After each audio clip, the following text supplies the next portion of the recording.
Welcome, everyone, to the Real News Network. My name is Maximillian Alvarez. I'm the editor-in-chief here at The Real News, and it's so great to have you all with us.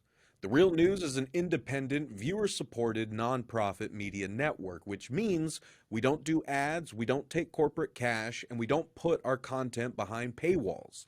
So we need each one of you to become a supporter of our work so we can keep bringing y'all coverage of the voices and stories you care about most. So please, head on over to therealnews.com/support and become a monthly sustainer of our work. It really makes a difference. New revelations are coming out every day regarding the fallout of the catastrophic derailment of a Norfolk Southern train in Northeast Ohio, which has thrust the residents of East Palestine and the surrounding area into a non-stop waking nightmare. The freight locomotive derailed on February 3rd, prompting an emergency response that involved the immediate evacuation of the town and the controlled release and burning of the toxic substance vinyl chloride, which was being carried in 5 of the train's 150 cars. Norfolk Southern spokespeople, government officials, and many in the media have defended the controlled release of the vinyl chloride as necessary to prevent the cars containing the substance from exploding and spreading shrapnel, which may be true, but the fallout has been something straight out of a horror movie. The controlled burn has spewed hydrogen chloride and phosgene into the air. A massive black death cloud hangs over the region as we speak. Residents are reporting symptoms of toxic exposure and posting home-recorded videos online of dead animals and fish throughout the area, even as they are being told that the air is safe to breathe and the water is safe to drink.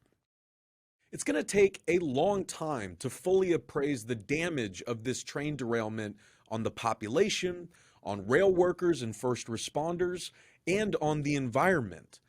But like many of you, I have a terrifying suspicion that we are watching in real time the unfolding of a disaster that will be a black, putrid stain in our history books.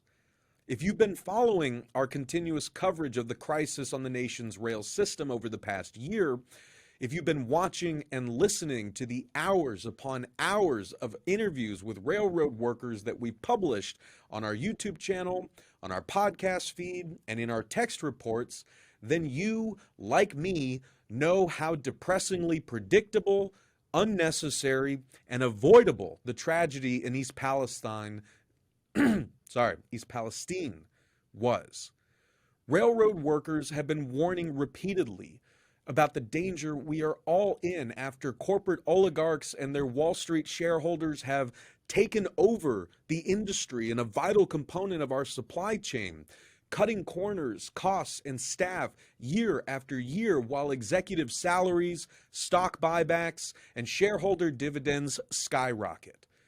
Workers have been saying to anyone who will listen that all of these systemic issues, the same issues that rail companies, President Joe Biden, and Congress refused to address during the high-stakes contract negotiations that came to a head last year, have put all of us at risk of more accidents, more derailments, and more disasters.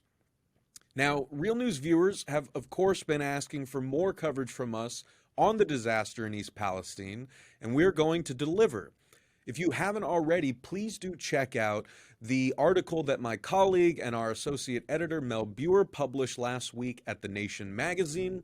You can also check out a recent episode of my podcast, Working People, where I spoke with longtime railroader Matt Weaver, which we publish on the Real News website as well. And you can check out my latest Art of Class War segment on the Breaking Points YouTube channel, where I interviewed longtime train dispatcher Jay about the crisis in East Palestine as well. And today we're going to continue that coverage by giving y'all some more insider perspectives on the Norfolk Southern train derailment in East Palestine, the fallout from this catastrophic derailment, and the larger Wall Street-led changes to the industry that have put all of us at risk and have made catastrophes like this more and more likely. To talk about all this and more, I'm honored to be joined once again by the great Jeff Kurtz, Jeff was a railway engineer and union member for 40 years. He served as a union officer most of his career, including 8 years as president of BLET Local 391 and chairman of the BLET Iowa State Legislative Board, where he oversaw safety and legislative matters for the union in the state for 4 railroads for 10 years.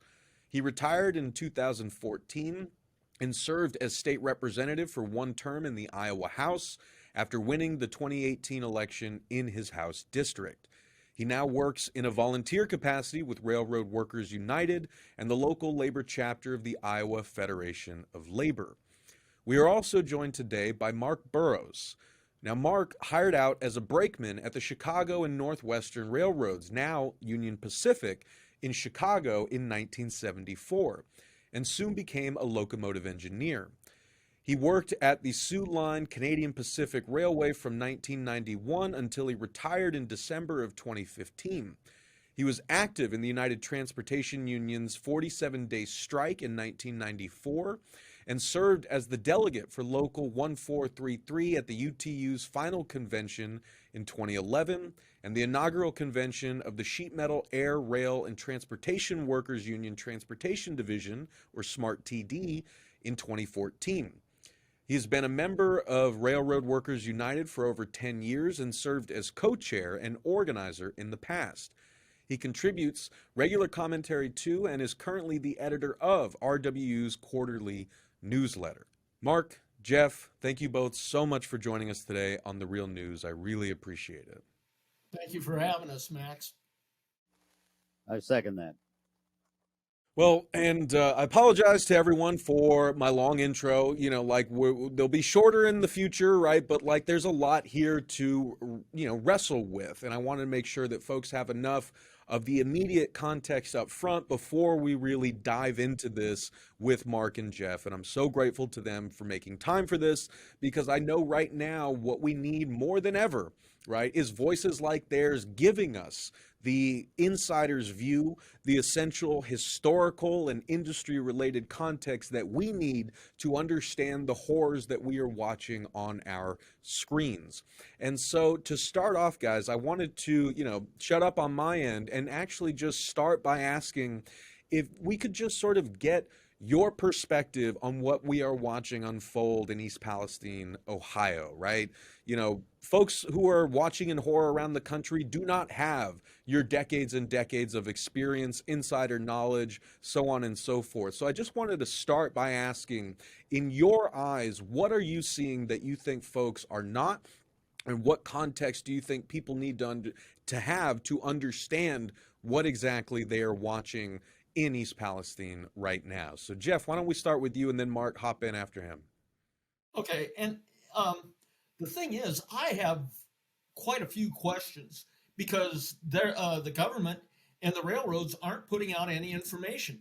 All we know is that this death train derailed in East Palestine, Ohio, and the residents were evacuated. I would like to know, did it derail when they were attempting to stop? I know that right before this is what we heard, right before they informed the crew that they had a defective journal. And I don't know if they were in the process of stopping when they derailed or anything else. But a train that's 9,300 feet long and that's 18,000 feet or 18,000 tons heavy, the in-train forces in a train like that are just going to be tremendous.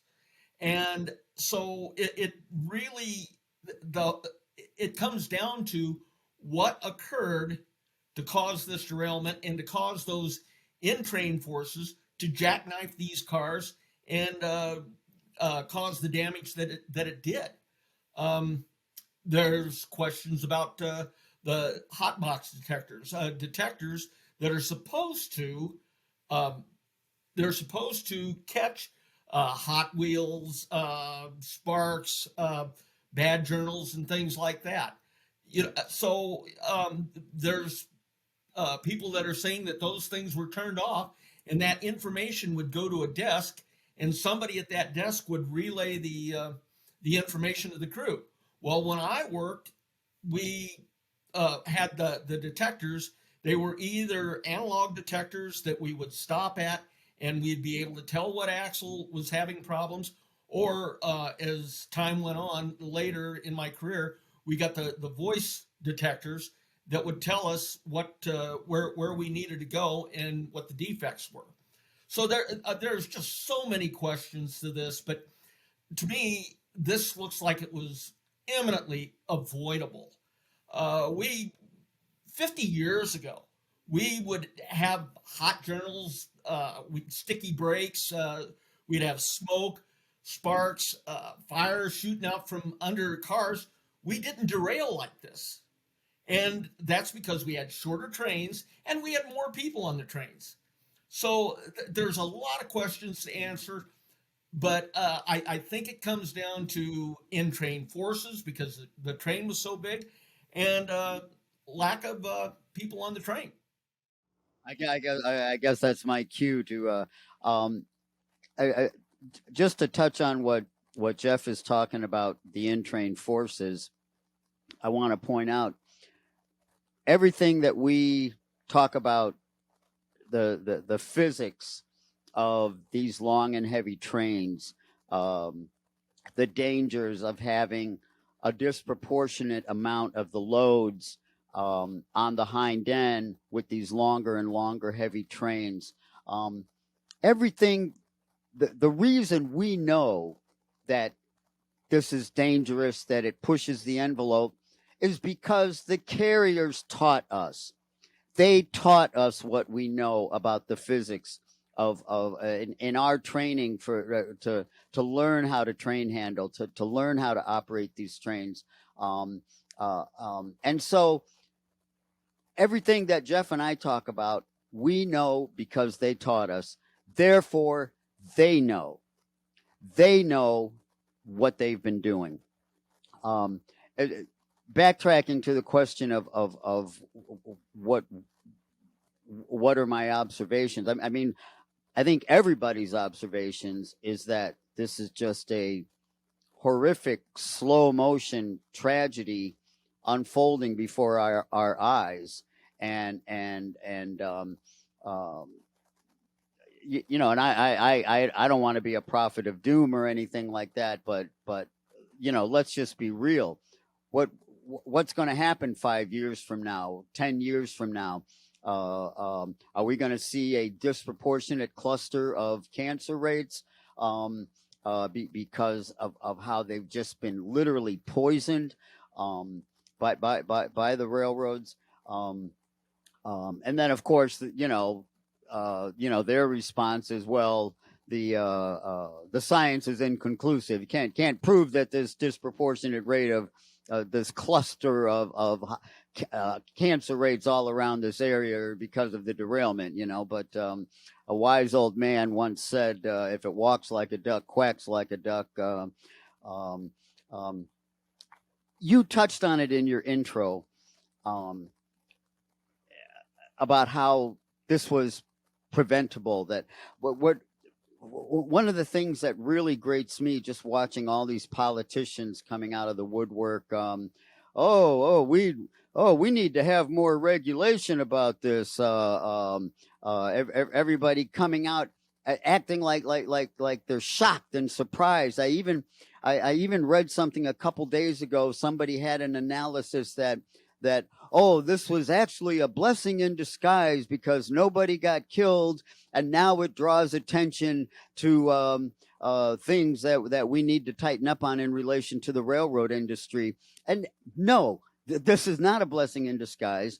We did not need this to happen to waken politicians and the public's eyes to the hazards of what the railroads are subjecting the workforce and the public to, because activists, conscious rail workers have been talking about this for decades.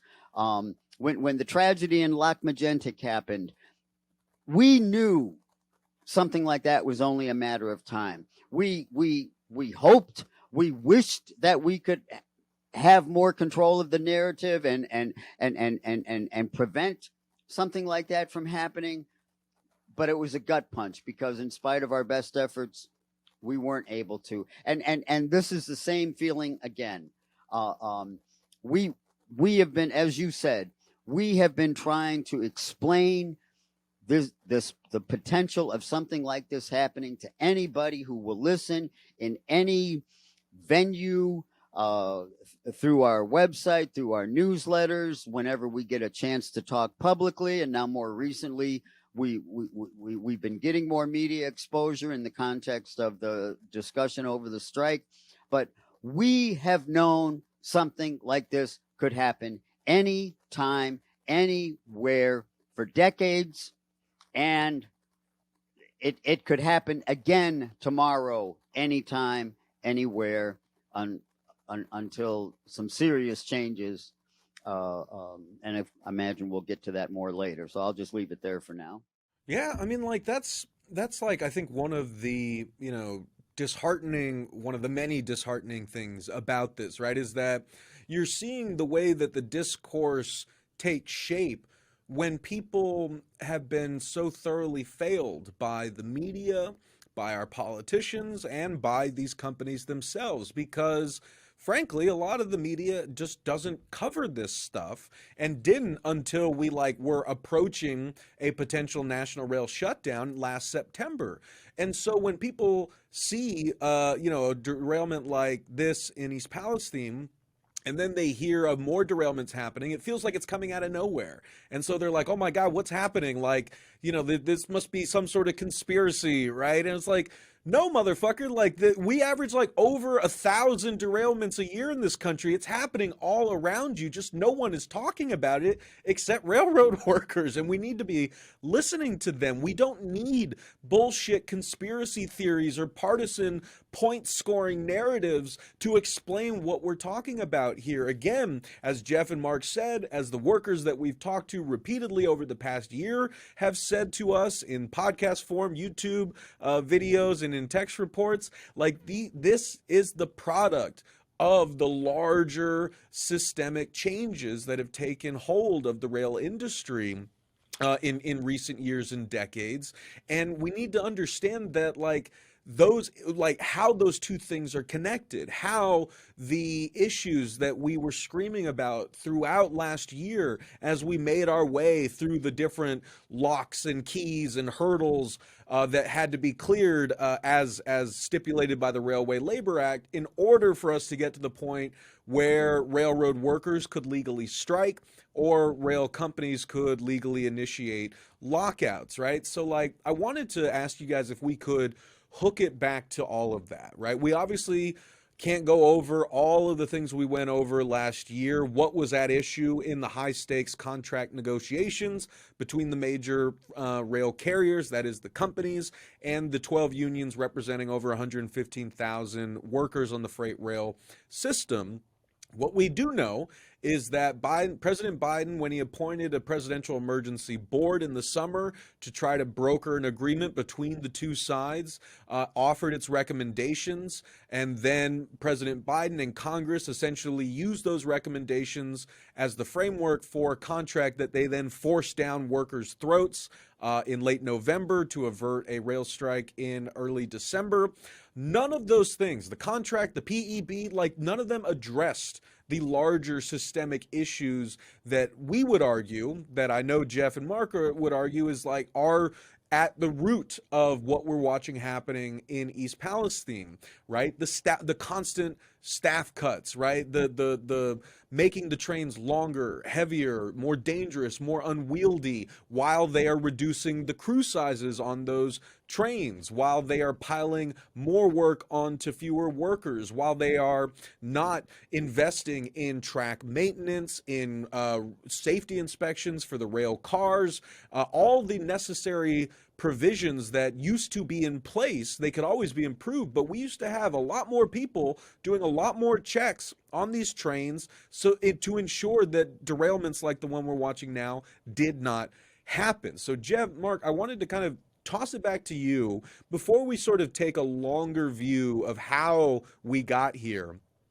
Since our Real News viewers and listeners were really tuned in to the contract dispute that was playing out last year. I was wondering if you guys could like talk to us about like how the derailment in East Palestine is connected to all of that.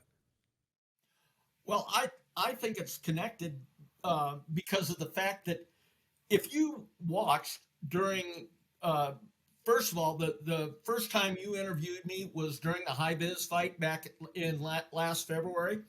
That kind of led into all of this stuff on the contract and eventually the contract fight. If you would watch during that whole period, nobody was listening to us. I mean, it was like the Biden administration was patting us on the head, saying, "Yeah, we're going to take care of you. We're going to take care of you," and they didn't take care. I mean, they took care of the carriers, but they didn't take care of us, and they're not listening.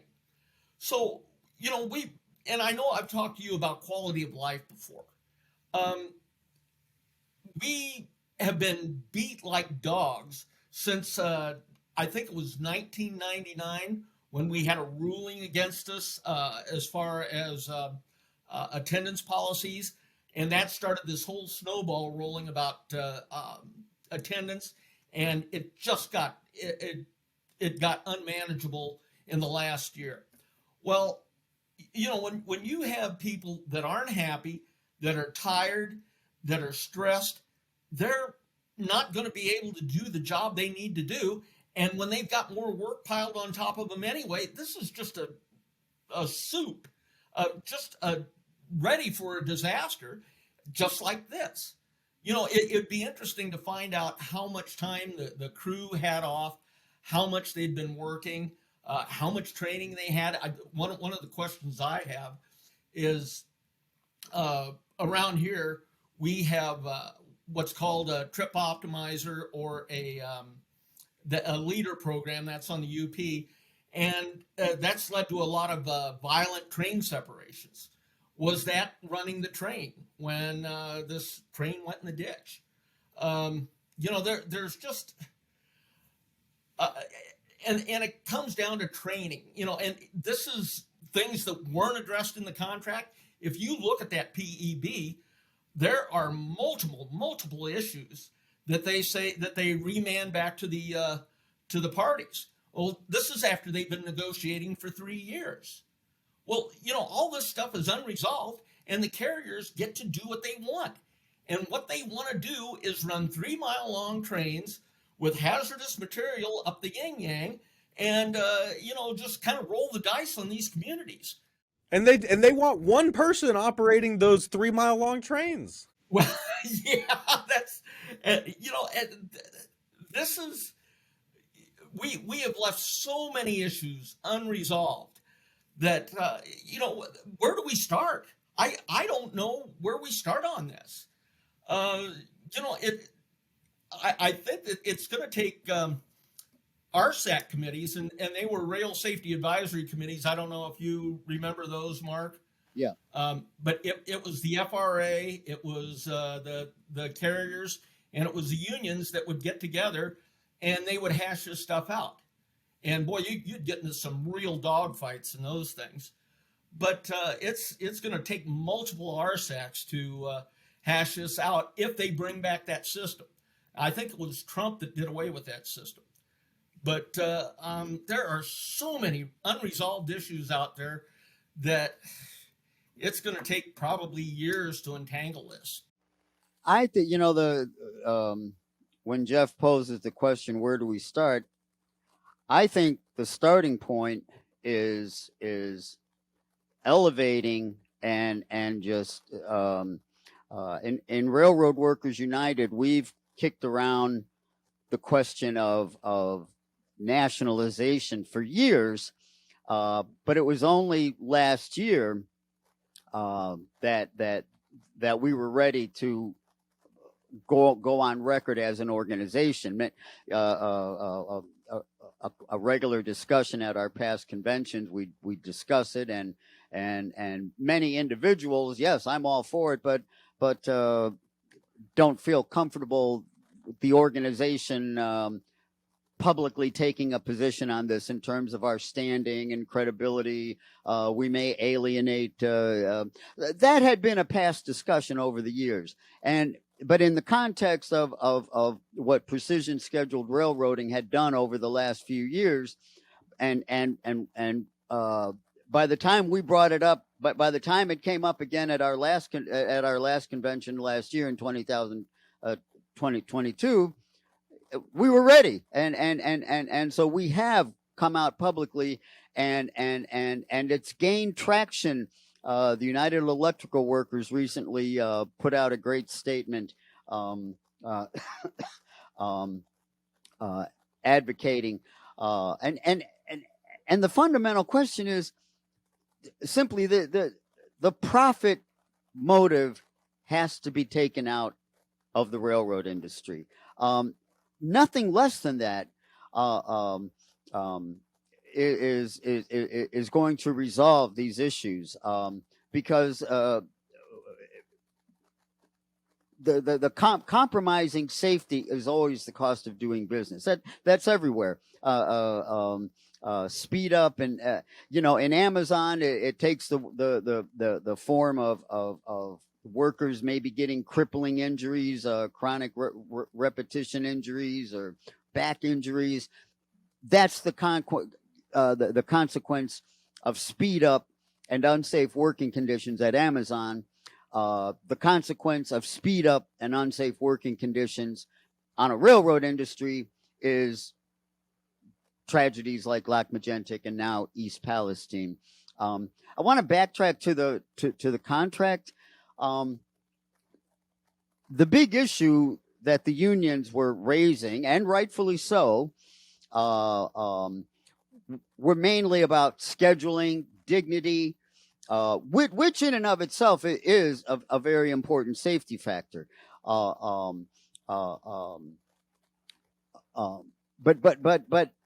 the whole question of operations, the long and heavy trains, things like that, none of that was in the discussion over the contract. Scheduling, more humane scheduling, to paid sick days and everything, which are all very important.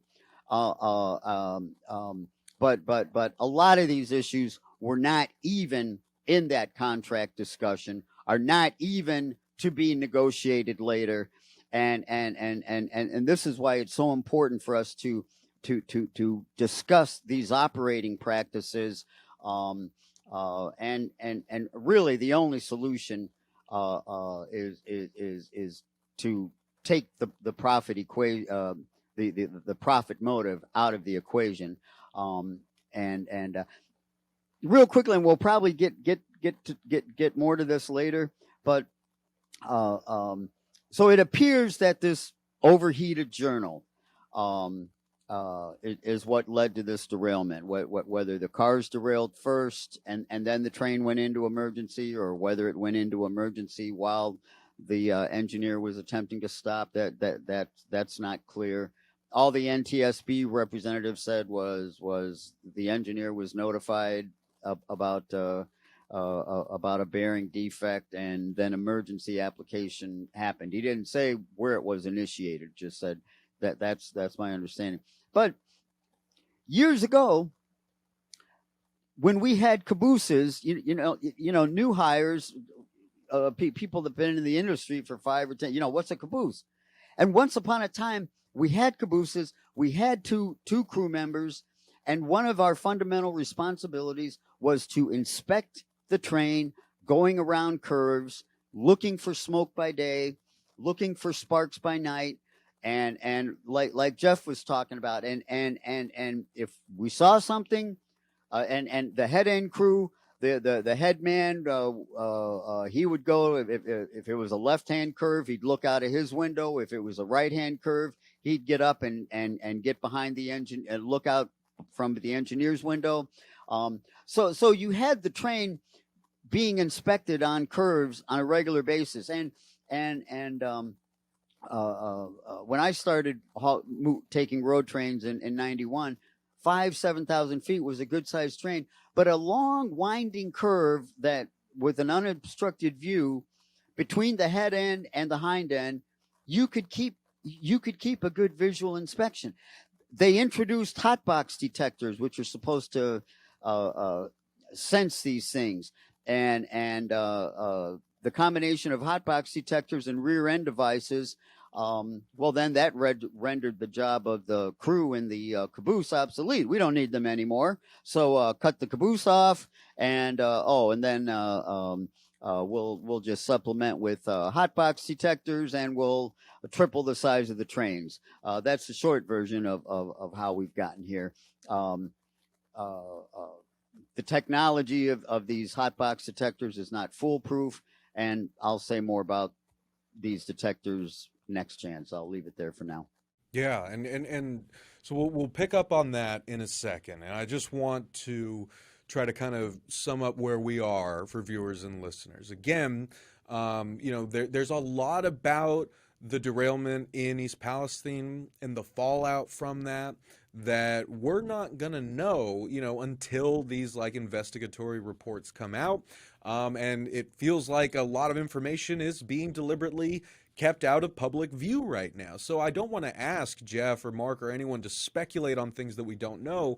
I just want to try to give you all access to them, their perspective, and to hook this back to all the reporting we've been giving y'all over the past year so that you can better make sense of what you're watching and put this derailment in the broader context of the crisis on the railroads, which did not just come out of nowhere. It has been brewing for years, if not decades. That's what we're going to talk about in a second. But to sort of sum up, right, because I know there are a lot of different, news stories and related stories that are coming out about Norfolk Southern and East Palestine and, what caused the immediate derailment. As we've said, it appears to have been a bearing issue. The train appears to have derailed just outside of East Palestine. We have some video that we can see where it's clear there's like sparks and fires, like, coming from, the wheels of this train. Like, it clearly there's a problem. I know that folks have been asking about, for instance, whether or not this derailment would have been mitigated in its scope and scale if, say, the train had these electric braking systems, put on them. I know that, other outlets have reported that Norfolk Southern, among other rail carriers, successfully lobbied the Trump administration. They successfully got the Obama administration to cave on implementing those regulations, i.e. Forcing the rail companies to implement these electronic braking systems. It remains to be seen, what that would have meant for the derailment in East Palestine if those electronic braking systems were the industry standard, if that regulation was pushed through prior to this. But I want to be very clear, it's much bigger than the brakes, right? This is a much bigger story than the brakes. And in many ways, the things that led to the derailment and that made the derailment so bad go far beyond the brakes, right? I mean, they go to the stuff that we are talking about here and that we were talking about all last year, right? Because we were saying during the contract fights between, the unions and the rail carriers that it wasn't just about the money. It was about quality of life. It was about workplace safety, right? It wasn't just about sick days, right? Paid sick days. It was about what those paid sick days represented in the larger mess that the rail carriers have created. Like, why were rail workers fighting so hard to get just one paid sick day? Because the rail carriers, driven by this Wall Street mindset of just taking our vital supply chain and turning it into a money generating machine for for shareholders and executives, right? That is the mentality that Warren Buffett and all these other rail barons have been implementing on the railroads to the detriment of rail workers, their families, and, as we're seeing in East Palestine, all of us. Right? Because that mindset, that corporate mindset of reduce your operating ratio, cut costs, cut corners, cut staff, these safety provisions, these extra hands that we had to check the cars, check the tracks, right? Those have been like reduced down to skeleton crews now. So a lot of the folks who are still tasked with, say, like doing preventative health checks on rail cars, they don't have as much time to do that, right? They're being asked to do that in like 90 seconds, right? When they should have minutes, to be able to inspect these cars top and bottom to make sure that nothing's wrong, right? So like all of these things really have come to a head in East Palestine, right? The over the past 50 years, the rail companies have gone from over 500,000 employees to less than like 130,000, right? I mean, like, and the rail carriers, as we know, as we've covered at the Real News, the Class 1 freight rail carriers have eliminated 30% of their workforce in like the past 6 years alone. They have caused, right, this man shortage. They have reduced all the people who are supposed to be there to do the kind of necessary preventative safety checks, quality assurance checks, to ensure that stuff like catastrophes like what we're watching in East Palestine never happen, which also means that the people who are left and who are still employed on the railroads are burnt the fuck out, right? They're exhausted. They have no set schedules. There are no more reserve people left to fill in if they need to take time off work. That is why workers were screaming about getting paid sick days, right? Is because it's a symptom of a much larger issue. And I wanted to toss things back to you guys and give us sort of like a broader bird's eye view of how much the industry has in fact changed from, say, like when you started to now. Like, because these changes didn't come from nowhere. Can you sort of talk us through, that larger historical trajectory that you both saw in your daily working lives, like these changes taking hold, and now here we are watching this horrific catastrophe in East Palestine. Well, yeah, I'd love to talk about that. I hired out in 1974. Probably between 1975 and 1990, I estimate I ran 3,000, about 3,000 trains with cabooses. And that was with a conductor and a brakeman on that caboose and a brakeman on the head end with me. And sometimes I'd have a fireman or an engineer trainee. And like Mark said, we would inspect these trains constantly. And it was just kind of habitual. You would go around the curve and you've got a big mirror, probably a couple of feet high and about 8 inches wide. It's like a rear view mirror. And, I'd be going through all the machinations I go through to break a train or to speed up. And you would just habitually look at that mirror to inspect your train. I can remember one time we were coming into Galesburg and we had just gotten by a hot box detector, probably 7 miles back. And we were down to 30 miles an hour, and I just happened to look in the mirror, and fire is shooting out of a car that's about 8 car lengths back.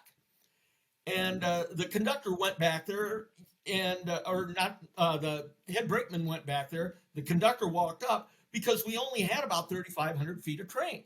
So we had 2 people that were riding that car. We had the other brakeman, the rear brakeman, was back on the caboose, and he was watching the rear end of the train as we cut away from that car. The conductor got on there, and I think we went up to the siding, which was about 3 miles away, at between 5 and 10 miles an hour, to set that car out. It sounds like it was very similar to the incident that just happened in East Palestine. But we caught it because of the fact that this was a smaller train and we had more people on the train. And the conductor, after we set the car out, he came up and he says, "My God, the noises this thing was making when we were pulling it up there," he said, "it just scared the hell out of me." So, I contend that these towns that are along railroad tracks were much safer 50 years ago than they are now. Now, I mean, think about that. With all the advances we've got and everything, it was safer 50 years ago because we had people that took care of this stuff. We had people that watched these smaller trains. The situation of East Palestine really, I think, starts in 1985 when we were under contract negotiations like we were this last year. It was in the Reagan administration, and the administration told the UTU basically, you take this PEB or you are going to get something much worse than this. And what the PEB said basically was, we have the right to get rid of men on this train. And so by 1990, I think we got rid of one brakeman. It was a couple of years later we got rid of the other one, and that was the advent of the two-man crew. And about that time, we started losing arbitration cases right and left. And we lost the arbitration case in 1999 as far as attendance. And if you read that ruling, what it said, the arbitrator said, it looks like the carriers are operating in bad faith. It seems like their demands are unreasonable. And the arbitrator went through a whole litany of things. And then the arbitrator ruled in favor of the company. And it's like, and in the ruling, they say that this ruling is not to be used in other attendance cases. So now every time we have an attendance case, that ruling is cited. You know, it makes no sense. And so you flash forward to where we were last year with this arbitration case. After the unions lost the high-vis case on the BNSF, we had a railroad lawyer bragging about the fact that rail labor hadn't won a case in 33 years. Now, their lawyers are not that bad.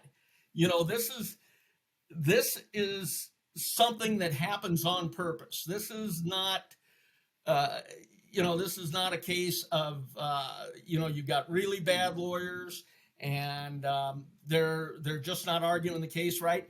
It's basically, we're going to do what we want to do and nobody's going to stop us, because one bad ruling, one bad arbitration case, it piles on to the next one. And they cite the bad ruling, like in 1999, they cite that in every other ruling.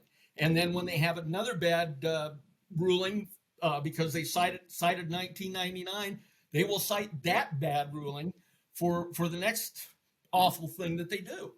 And this stuff just snowballs. And I'd like to talk about the administrators with the FRA too. I think it was one FRA administrator was he's a former I think he was an ops practice specialist, was talking about the ECP brakes.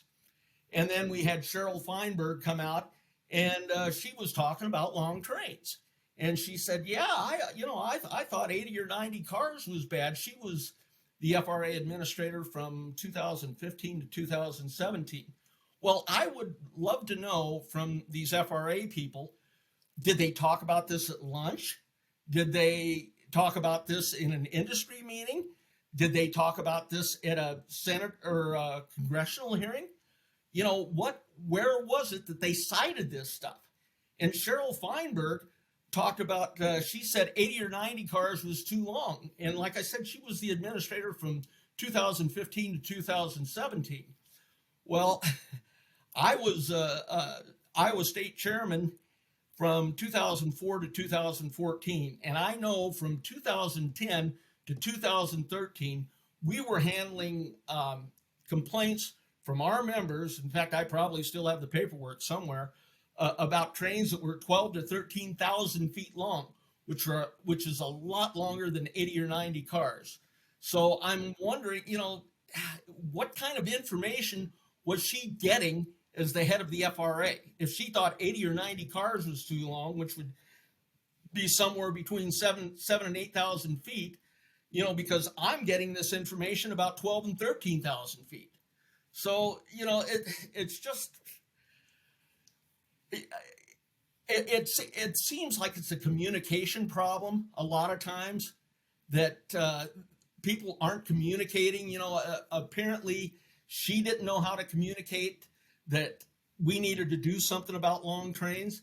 He didn't know how to communicate about the electronic brakes. And, we just go merrily along our way and kill towns, basically. I mean, I think the communication issue can be summed up real basically that voices like ours are not part of the conversation. Corporate executives, corporate friendly regulatory agencies, et cetera, et cetera. They are having the discussions. They're having the narrative. Nobody asked me or Jeff.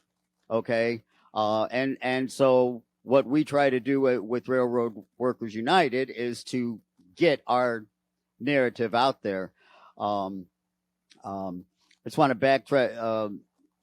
Jeff started to kind of go through the brief chronological history. That 85 agreement, we've mentioned that sometimes we had firemen. Firemen were kind of optional. Obviously, they weren't needed to shovel coal anymore by the time I hired out. Firemen was like where okay, they don't need X amount of it. They can cut back on some engineers, so they get set back as firemen. So firemen could exercise their seniority as hostlers, this, that, and then could work as like an assistant engineer.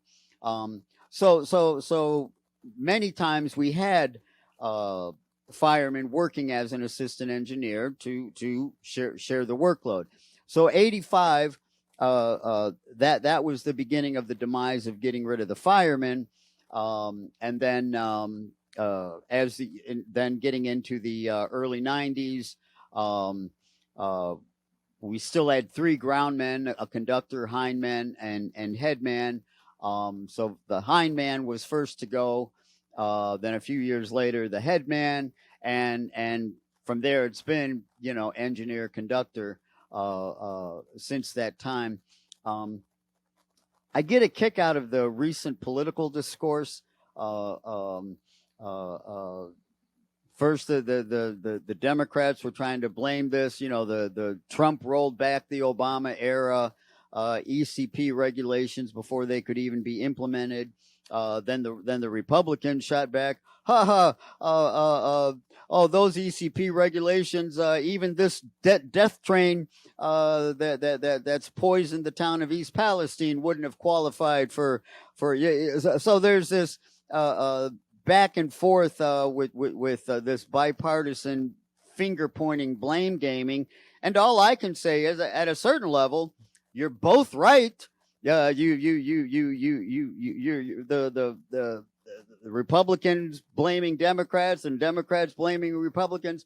They're both right, and therefore they're both culpable. They have enabled this situation that got us here over the years.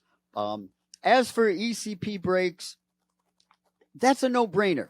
I mean, ask any engineer who's what difference would do ECP brakes make? It's the difference from a Flintstone type car to a Maserati or whatever. It's just and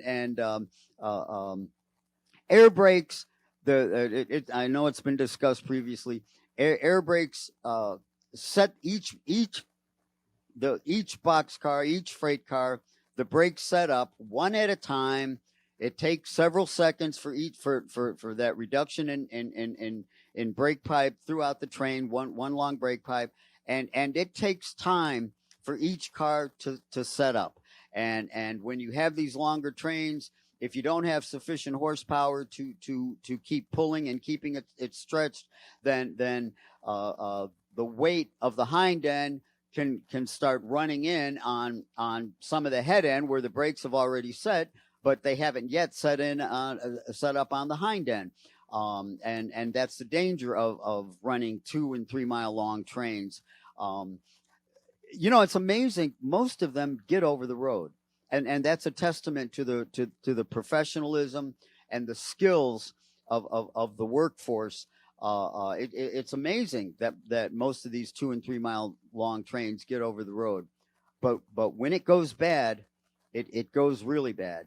And these ECP brakes, if they were implemented, apparently they are being used on Amtrak trains in the Northeast Corridor. That's my understanding, so that politicians and businessmen can travel at 100 miles in the Northeast Corridor, so that they can travel safely. So that's good for them. But ECP brakes will set the brakes up on every car virtually instantaneously. And so all this talk about cost, risk, benefit analysis, the railroad exec says, that it would be too expensive to implement this. Yes, that's the cost, risk, benefit analysis. So rather than invest whatever capital to make the train safer, they decided the cost of poisoning the people of Palestine, Ohio, that was the cost of doing business, rather than investing money in these ECP brakes. And in my opinion, you should eventually, ECP brakes need to be on all freight trains, but from my, for the sake of pragmatism and urgency, as they get phased in, at the very least, they need to be implemented on any train if it has one hazardous car. All it takes is one car of ammonia to open up to wipe out a town. So if it has one hazardous, it should have ECP brakes until they're phased in through the entire industry. But all this talk about cost, risk, benefit analysis, we need to do more studies. That's just nonsensical gibberish. I'll leave it there. Hey, Max, I want to make 2 quick points. The first one is, how do you prove something would happen when it didn't happen? If that crew would have caught that hot journal and they would have set it out, nobody would have known anything. And people, these trains would keep running like they are. We wouldn't be having these discussions. And that's what happened years ago. We had sticky brakes. We had fire flying out of cars, quite a bit, but we took care of it. But people like you never heard that because, the railroad ran well.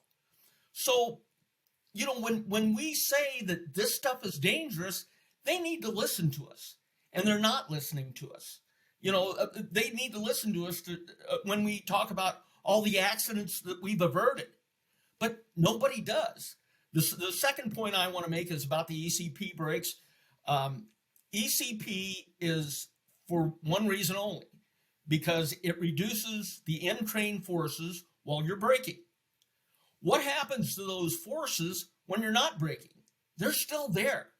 So if you've got a 9,300 foot train and it's going up and down a hill, it's going around curves and everything, you still have these forces. And when something happens, say you have a parted air hose, which sets up the air brakes, or something happens to the ECP, which I've run 2 ECP trains before, and the second time we ran it, it sounded like an apocalyptical event when it malfunctioned on me. But when you have an issue, or you just through the normal course of the territory that you're going, when the slack runs in and you go into emergency, those in-train forces are still there, and it's still you're still going to have to deal with that. So the thing that we need to do on a parallel track, we need to insist on electronic braking, but we also need to insist on reducing the size of the trains. Several state legislatures right now have these bills in their possession. I know I was one of them, but my suggestion would be no that the Secretary of Transportation puts out an emergency order saying that no train turns a wheel in this country over 8,500 feet if it's got hazardous material in it. No train over 5,000 feet turns the wheel. And this is my opinion. I would put a way car, caboose.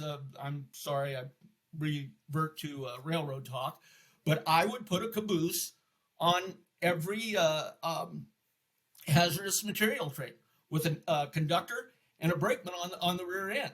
That way, this would have never happened if this train had been 5,000 feet long with a caboose on it. This would not have happened.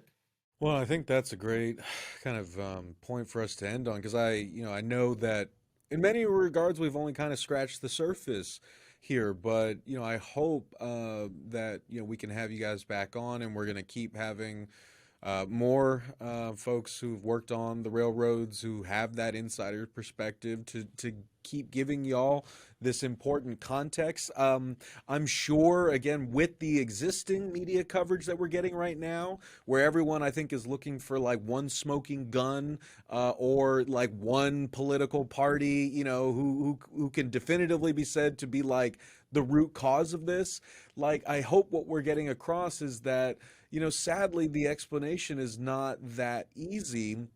And in fact incorporates all of these larger systemic issues that we've been covering over the past year. But I think what we have contributed at the very least here to this discussion is that, sure, like the ECP brakes, the electronic braking systems, and I think you guys did a great job breaking that down. But just for everyone, instead of having an air braking system, right, that goes from the front to the back, car by car by car. So if you have like the first half of the train that's broke, that where the brakes have been applied, but you got all that weight from the back of the train still going, like that's going to cause like an issue. Whereas an ECP braking system applies the brakes to all cars like, at once. So just wanted to make sure that folks kind of understood the difference there.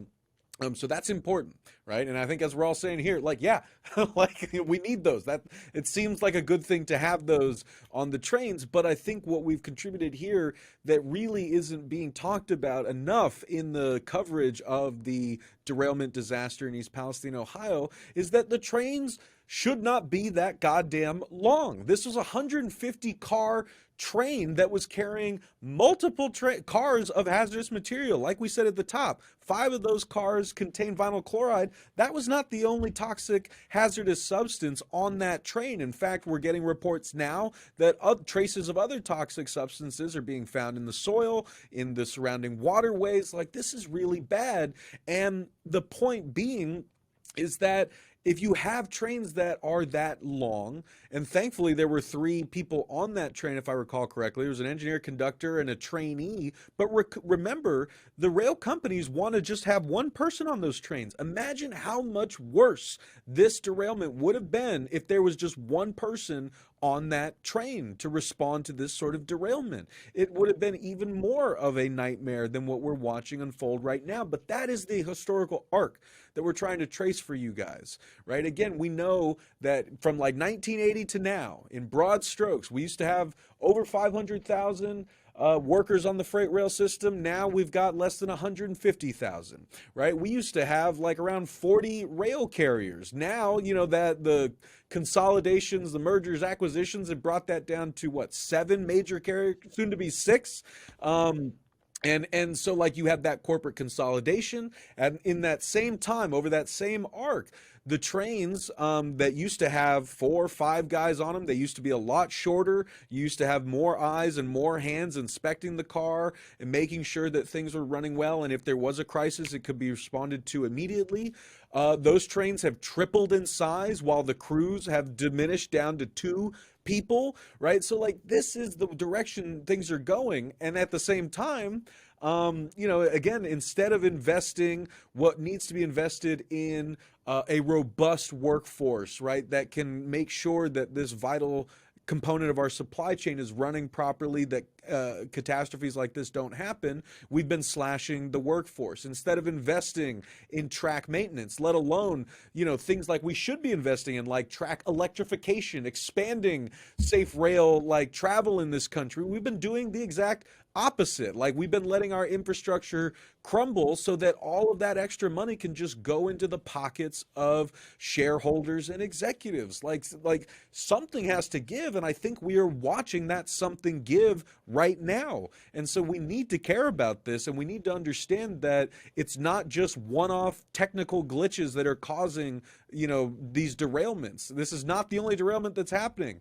It's just the most horrific one that we have seen of late. But Norfolk Southern has derailments like every other week, for Christ's sake, right? And that's just one rail carrier. So again, I hope that this has given you guys at least like some essential historical context for what we're watching in East Palestine, even if we only have so much that we can say about East Palestine right now, as we're still waiting for more information to come out. And so we're going to keep having these conversations. We're going to have Jeff and Mark and other folks from Railroad Workers United back on to keep giving you guys that context you need. We'll keep giving you updates as new updates come out about the derailment in East Palestine. But for now, I know that we went long, so I got to let Mark and Jeff go. Guys, I just wanted to quickly ask if there was anything else that we didn't get in there that you wanted to make sure we get in before we wrap. Real quick, if we do ECP breaks, it's going to take years to do. We can reduce the size of these trains in 5 minutes. We would take care of a lot. I don't think East Palestine would have happened if it was 5,000 feet long. So I will end on that note. I totally agree that trains could be shortened right now. So I totally agree with that. And other things could be dealt with right now. The reality is, most likely they're not going to be, and that's why this campaign for nationalization, I think, is very important, because that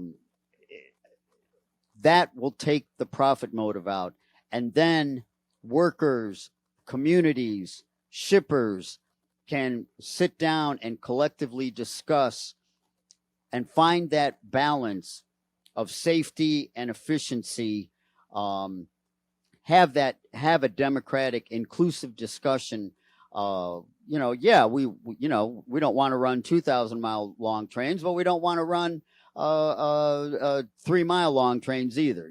So whether it's 8,500, whether it's 5,000, the point is, we need to have an inclusive democratic discussion that finds the balance of safety and efficiency without compromising safety,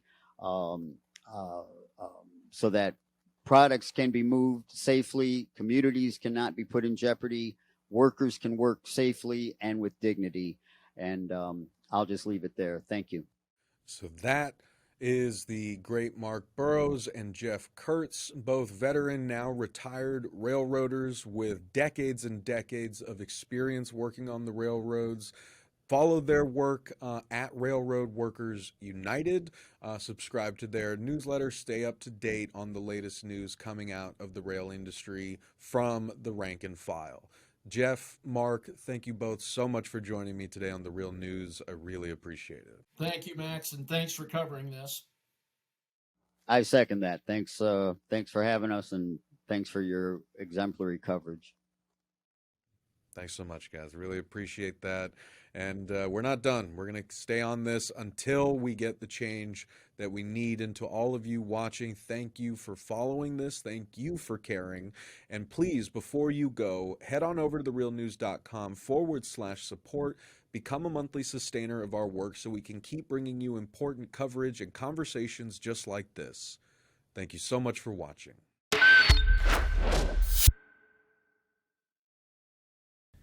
Thank you so much for watching the Real News Network, where we lift up the voices, stories, and struggles that you care about most. And we need your help to keep doing this work, so please tap your screen now, subscribe, and donate to the Real News Network. Solidarity forever.